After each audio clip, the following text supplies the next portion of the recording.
मेरे हिसाब में कर्म का सिद्धांत तो वैज्ञानिक है। आग में हाथ डालोगे तो हाथ जलेगा, लेकिन अभी, अगले जन्म में नहीं। ये अगले जन्म की बात बेईमानी से भरी हुई। हाथ अभी डालोगे और जलेगा अगले जन्म में। किसी की गर्दन अभी काटोगे और कटेगी अगले जन्म में। कर्म और उसका फल संयुक्त है। जैसे हर सिक्के के दो पहलू, ऐसे कर्म और फल एक ही सिक्के के दो पहलू हैं। इधर कर्म, इधर फल। यहां देर नहीं है। तुमने कहावत सुनी है कि परमात्मा के घर में देर है, अंधेर नहीं। वो कहावत बेईमानों ने गढ़ी होगी। मैं तुमसे कहता हूं, न देर है न अंधेर है। प्रकृति के नियम में, परमात्मा के नियम में कैसी देर और कैसी अंधेर। अगर देर हो गई तो वही तो अंधेर है,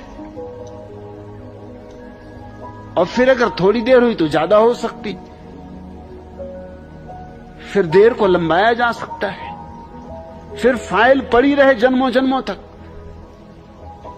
फिर पूजा तुम पत्री करते ही रहो, सत्यनारायण की कथा करवाते रहो, यज्ञ हवन करवाते रहो, फाइल पड़ी रहेगी। अंधेर फिर तो होता चला जाएगा। नहीं, देर ही नहीं है। तुम जब क्रोध करते हो तब क्रोध के साथ ही तुम्हारे भीतर जो जहर फैलता है, जो आग जलती है, वो उसका फल है, अगले जन्म में नहीं। बात यही है, नगद। मेरे लिए धर्म नगद है, और तुम्हें समझा गया कि धर्म उधार है।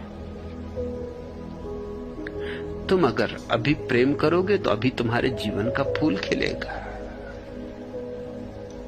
तुम अगर अभी बांसुरी बजाओगे तो अभी बांसुरी बजेगी, अभी गीत जागेगा। तुम अभी गाली दोगे तो अभी गाली खाओगे।